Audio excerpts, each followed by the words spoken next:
Yeah, like Tom Brady with the 7 rings. Better give you all of them sports things. Kicking it with Karter. Kicking it with Karter. Kicking it with Karter. Kicking it with Karter. Yeah, please subscribe down below. I'm about to take off. Yo, so kick it with Karter. Kicking it with Cause Karter. we're kicking it with Karter. Kicking it with Karter. Yeah. Yeah. Kicking it with Karter. Kicking it with Karter. Kicking it with Karter. Welcome back to Kicking It with Karter. We wish you a happy new year. As you guys know, it's 2024.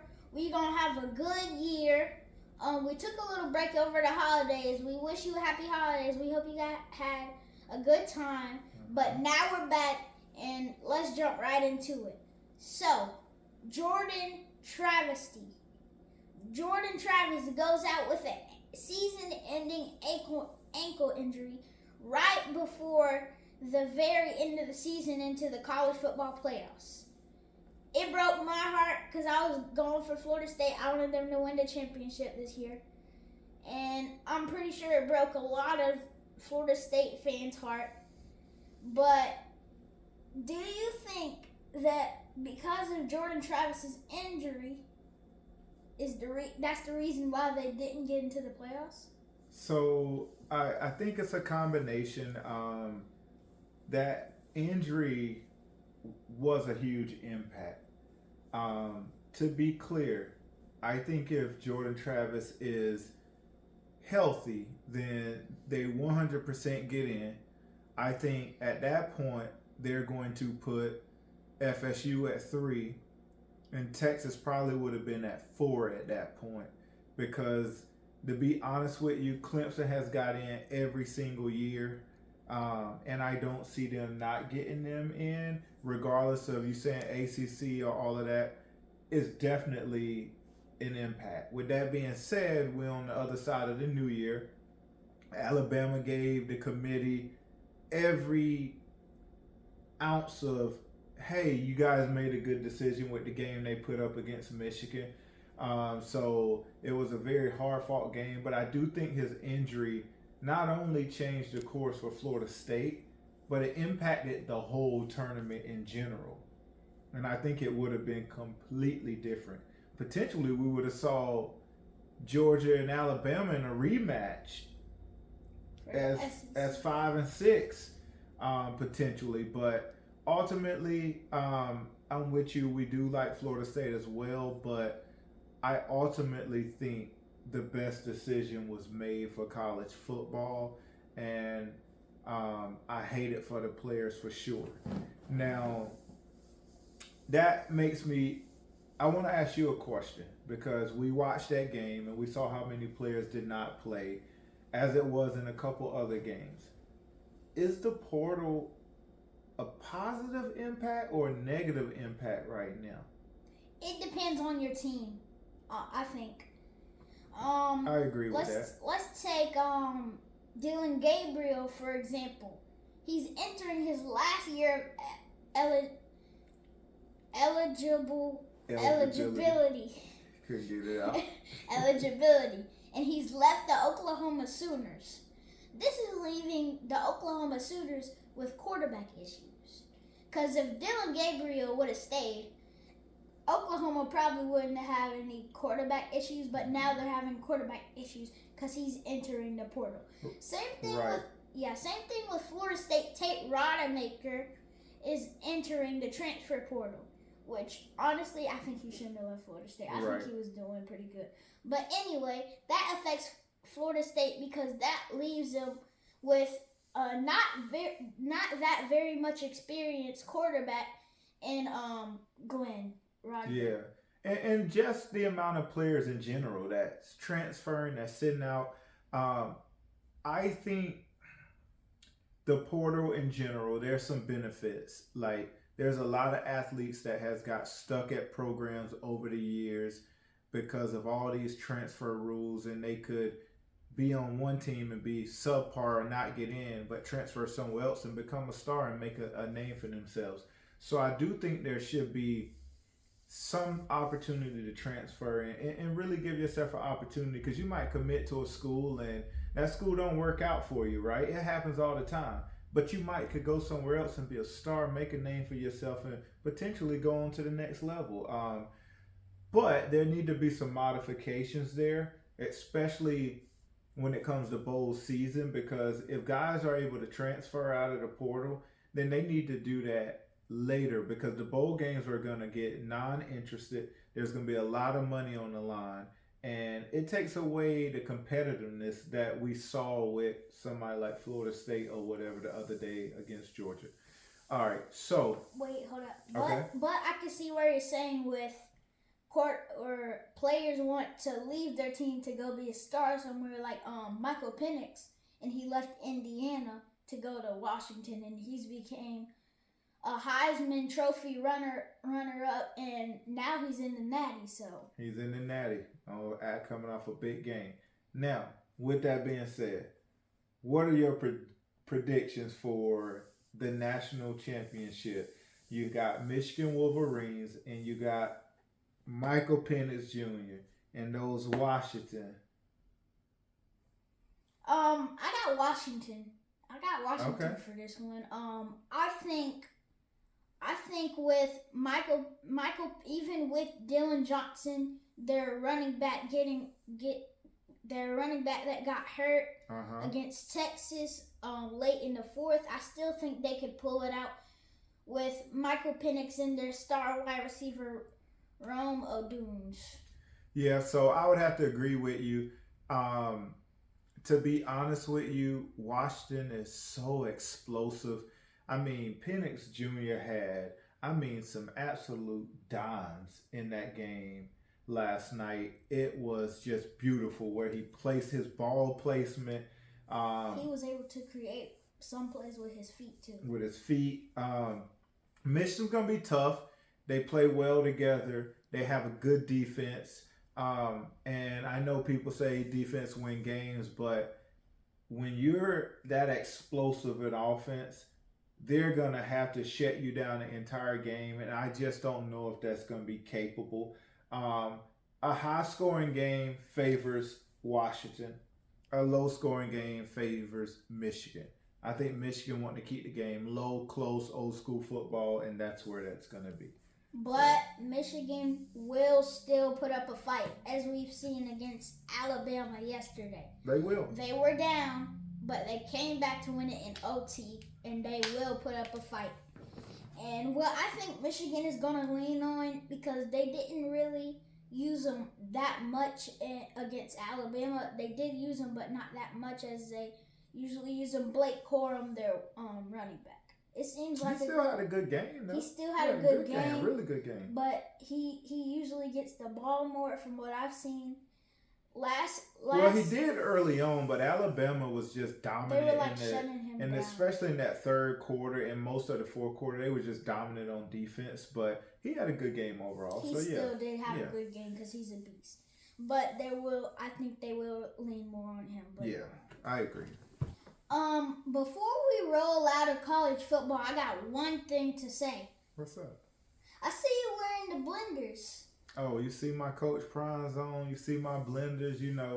Listen, Prime. Actually, you see how I did that? Yeah, you see how I did that? I threw the Prime throwback on, with the blenders. We're looking for some sponsorships. Let me throw that out there right now.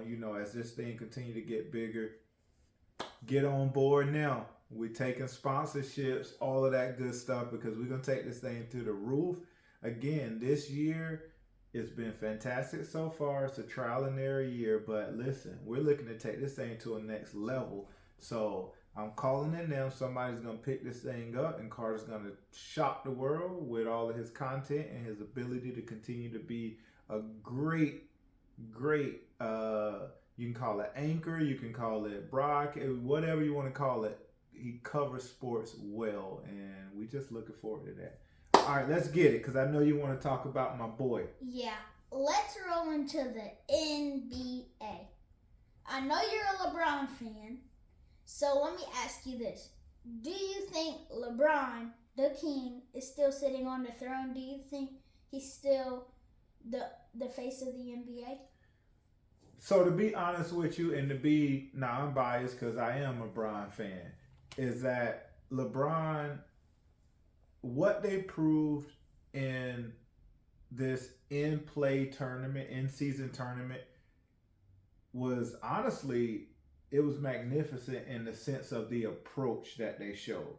For LeBron to be able to rally that group up and get them to play at a high level for each one of those play-in games, and then to let that translate over into the tournament. And as he said, it's not about others winning it later. It's about this the first one. Let's set the precedent. To do that at his age in this spot in his career, it's absolutely just fantastic. Now, the Lakers got a long road to go. They're sitting in, I think, 11th right now, which is still only like 3-4 games at most behind like the 3 seed, because the West is always bundled up. So they got a lot of work to go. But to the main part of your question, he's 100% still the face of the NBA. I know over the last couple years, you can go back 5-6 years to be honest. There was a point in time where we thought it was a kind of a cold face. Maybe KD was going to be the guy. Then with the great battles with Steph Curry, we was like, okay, Steph is kind of the face of the league, or about to be the face of the league. Then you have, the Joker and others come along, Luka, but nobody has outright taken over the face of the league. He's 100% still the face of the league. He's still the one that, the fans look to, regardless of how much, hate he get. He still get looked at a certain way with a certain level of respect that you see from Adam Silver on down. And I definitely think he's still the face. Now, since we're in LA, let me ask you this. James Harden. We talked about James Harden in one of the early episodes before he was even traded, right? What our expectations were for him, what we thought might happen. Go back and check out some of those early episodes. They got some really good content on all the sports. We covered a lot of things that are actually really popular right now. Since he's been in LA with the Clippers, is James Harden clipping or clicking with Los Angeles? I think, well, of course, they started out a little rocky. Mm-hmm. They had a little losing streak. So that's when I thought, oh, this is not looking right. Right. But they've turned it around. Right. They're 20-12, which is the 4th in the West. 4th right now, yeah. 4th in the West. I think right behind Denver, I believe. Yeah, they're looking very good, and I think they're going to have a good season. I mean, I would agree. I definitely think it come at a cost. I think it has compromised where Westbrook was headed going from last year to this year. I think Westbrook was taking a turn to kind of re-show everybody that kind of doubted him that he was still, a very good NBA player. He's not the Westbrook of OKC, but, who is late, this late in their year, really without the exception of like the rare people like LeBron. But I think Westbrook was learning how to understand how to value his role at this point in his career. And I think it was making him good. However, Harden being there affects that ability. Now, with that being said, I'm with you. They were definitely clipping to start out. I think they started out 0-5 and 3-5 in like that first 8 games or something. Yeah. Here seems like they found a little niche. Seems like it's working. And they're starting to click. At the end of the day, they should have more pressure on them than what I think us, the fans, us, the commentators, all put on them. Because at the end of the day, they have James Harden, they have Paul George, they have Kawhi Leonard, they have Russell Westbrook. We're talking about, that's 4 guys right there, in my opinion, that will be NBA Hall of Famers when it's all said and done. They should have more pressure on them to be the number 1 seed, to be better than what they are. So to me, it's going to be interesting to see how that play out. So I'm just excited to kind of see how that is. Yeah. All right. Now, we're getting into the crunch time with the NFL right now. Let's get to this right here. We've been meaning to talk about this for a couple weeks, but what better time right now going into the last week? The Kansas City Chiefs, Patrick Mahomes, Momies. Let me ask you, is the issue with Kansas City Chiefs wide receiving group, their receiving core, is it because they have too many Momies to throw to, or is it just simply too many drops? What is your thought and your opinion on that? Because I have an opinion, but I would love to hear yours first. I'm thinking too many drops. They've had around 40 drops this season, the most in the NFL. Let's take it back to Monday Night Football against the Eagles, Chiefs versus Eagles. Okay. Marquez Valdez-Scantling had a huge drop. It was going to be a touchdown. He had the defender behind him. Mahomes dropped it right in his hands, but he dropped it. Mm-hmm. It would have been a touchdown, and they would have went up.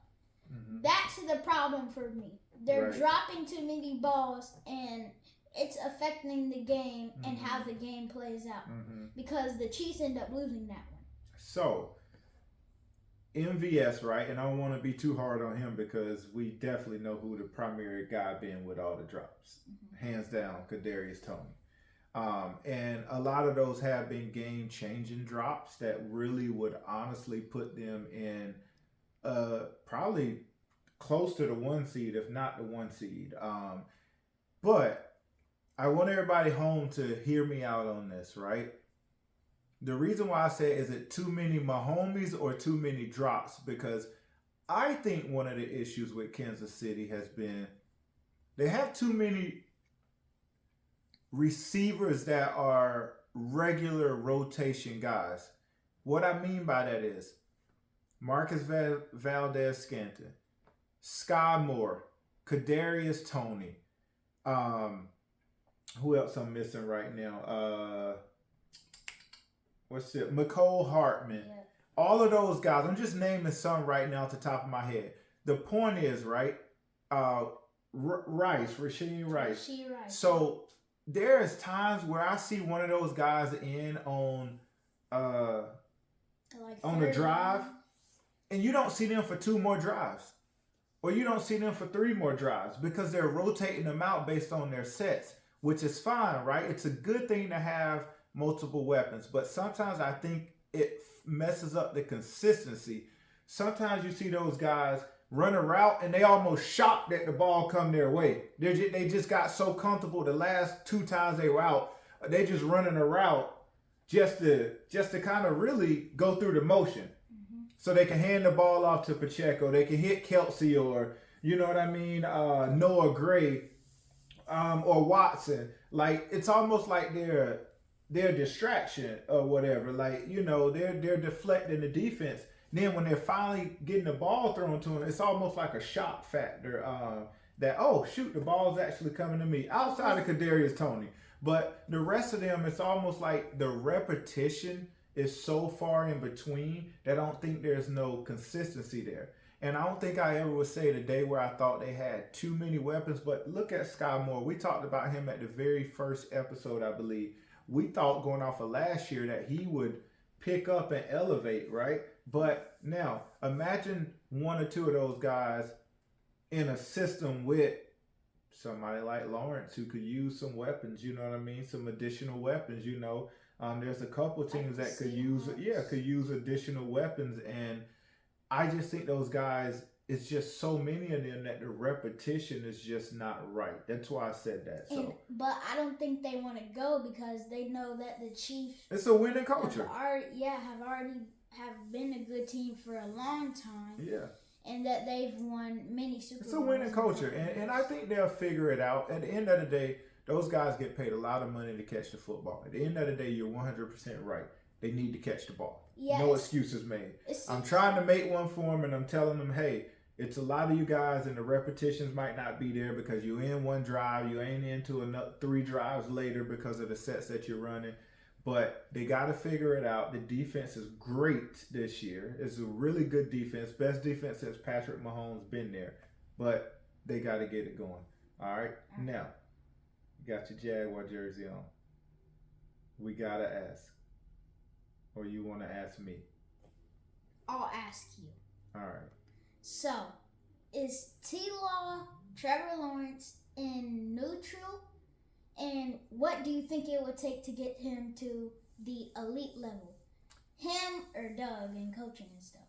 So, I definitely think Trevor's really, I do think he's at a neutral level right now. And, you know, we go to all the Jazz games, and it hurts to say that considering the expectations going into this year. We was at training camp. We saw the excitement. We saw how well they was doing.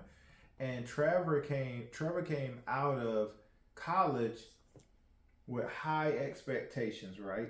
And I think it's fair to let guys get in the league, figure it out, you know what I mean? And there's been an increase in Trevor's play.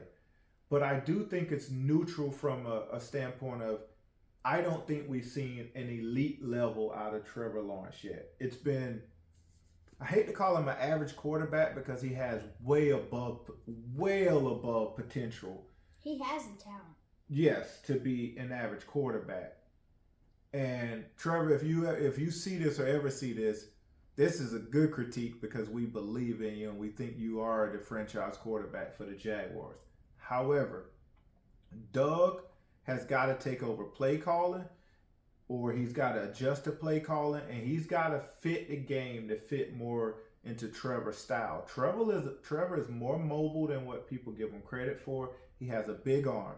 You can't throw 3-yard slants all game and then take one shot every blue moon and then expect to beat teams. Like, he's got to be able to coach him up to an elite level. So I think Trevor's still at that point where he needs to be coached up to an elite level and put that with his potential. And then I think he'll be fine. That's really what I think or whatever. So we'll see. Now, let's go straight into it or whatever, right? We're still on football. Obviously, I'm not a Cowboys fan. I'm rocking this for Dion because I got on my blenders, but I ain't no hater. They ain't Cowboys fan. He did you. No, I ain't no haters. I'm not a hater at all. I'm not a hater at all. Like, if you're good, you're good. I'm not that type of person, right? I'm just saying I had to throw that disclaimer out before people be in the comments getting on me about the Cowboys. This is a prime jersey with some prime shades. Now, with that being said, can the Cowboys ride this streak all the way to Vegas? I think yes. Why? It looks like the offense is clicking right now. The defense too. The Stephon Gilmore, veteran cornerback. He's doing a great job on defense. He from simply guarding a wide receiver and knocking the ball down, and that affects the offense. It builds like the momentum, and then the offense picks up on that momentum, and they score points. So you gonna sit here and tell me you talking about Stephon Gilmore when we talking about riding the street with Dallas Cowboys that has Michael Parsons on the same defense, and you come up with Stephon Gilmore? I wasn't done. Gil, no shade at you at all. You're a baller. But I had to make sure. All right, go ahead. I'll let you finish. Then we'll get to Michael Parsons. Okay, because he's a bad man. I know. And then let's get to the offensive side. Okay. C.D. Lamb. He's looking like one of the most dominant wide receivers right now. One of the most dominant wide receivers in the game right now.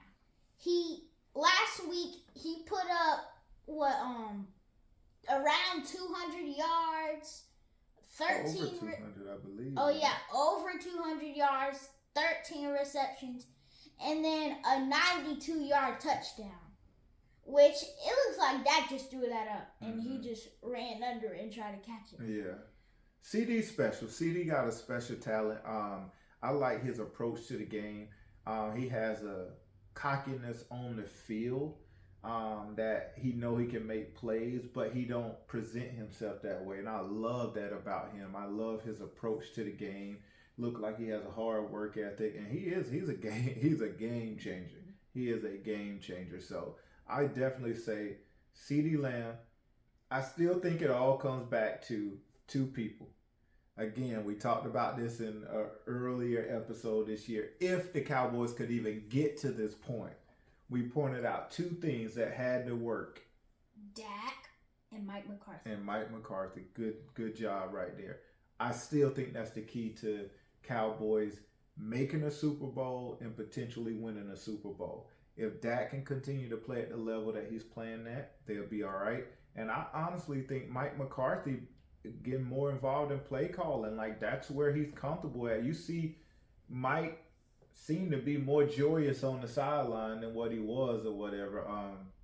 But I think those are the two things that really gonna essentially make that decision. All right, let's get to it. Last part of this. Top 2 NFL MVP candidates right now. Easily, this one's right. This one's easy. Lamar, and then let's go with Dak. I think he's looking good. He's gotten better with his turnovers because last year he just couldn't take care of the ball. But this year I think he's gotten better with that. He's having 200, 300 yard games in passing. Right.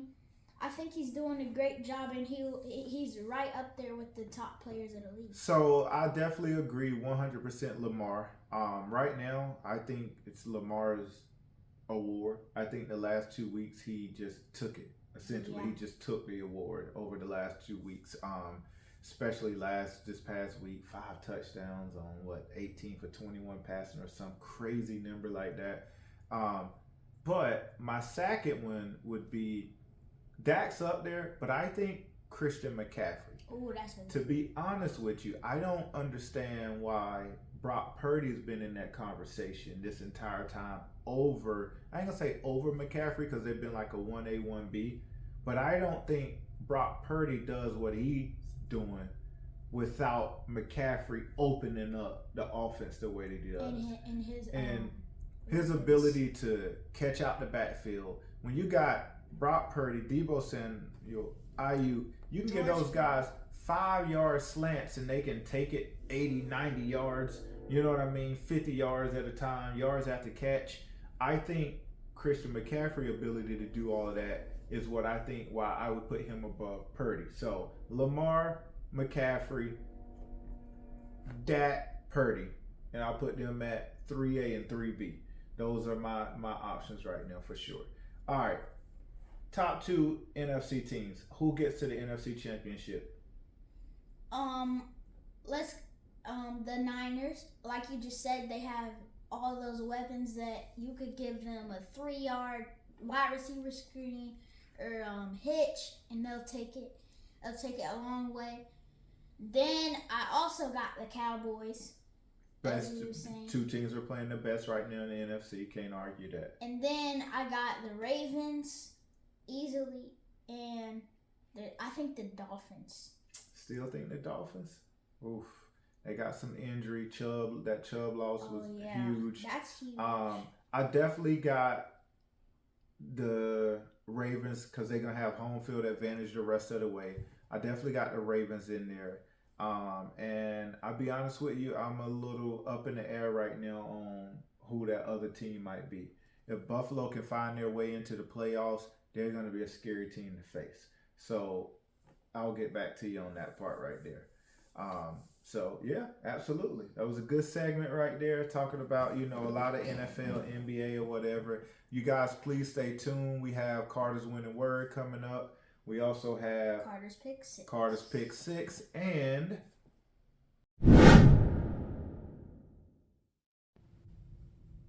what's up, guys? Carter's Mamba Moment of the Week goes to my boy, CeeDee Lamb. He went off against the Lions in Week 17. He had 13 receptions for 227 receiving yards and 1 touchdown, which was 92 yards. He broke the record and passed Michael Irvin in receiving yards in 1 season. And Michael Irvin was there. Wow. What a game for CeeDee Lamb. That's why you get this award. Congrats to CeeDee. What's up, guys? You know what time it is. It's time for Carter Pick 6. So, I want to ask you the questions this week. Okay, I'll take the hot seat. Let's get it. Would you rather go to an NBA game or NFL game? Yeah, definitely NFL game. I enjoy the tailgating. I enjoy the energy. It's usually a hostile environment. Like, the energy is different. So, yeah, NFL. It's very fun. Yeah, so it is fun. So, collard or cabbage? If I'm making the cabbage, then yes. But I'm going to have to go with collards. There's something about some good southern greens that I like. Yeah, collards. I know the holiday season passed and this is a little late, but Home Alone or National Lampoons? This is good, Clark. That was a good question. Home Alone for sure. 100% Home Alone for me though. 100%. I had to throw that line out there for National Lampoons, but Home Alone, no doubt. Dunkin' Donuts or Krispy Kreme? Oh, that ain't even close. Krispy Kreme, but you got to go with the hot sign on. Let me get a box of glazed donuts. Hot sign on.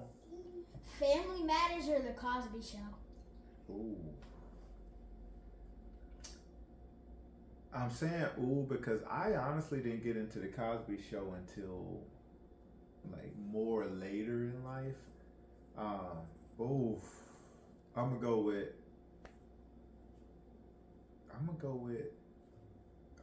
The Cosby Show. Okay, I was about Ooh, to say. that hurt. Okay. Patrick Ewing or Hakeem Olajuwon? Oh, Hakeem Olajuwon, the dream for sure, not a doubt. Agreed. Not a doubt. What's up, guys? It's that time. Carter's winning word. Carter's winning word for this week is, if not now, then when. What this is saying is, you can't wait. Like, you can't put off for tomorrow what you can do today. Don't wait to get things started.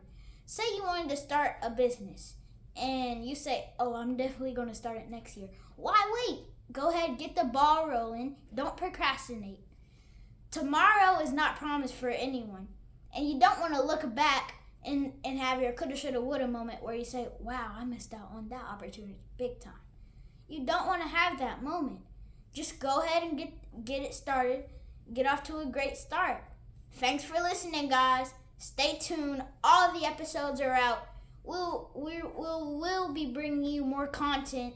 So stay tuned. Make sure you tell your friends, family members, co-workers about my podcast if they don't already know about it. Catch you next time. Peace.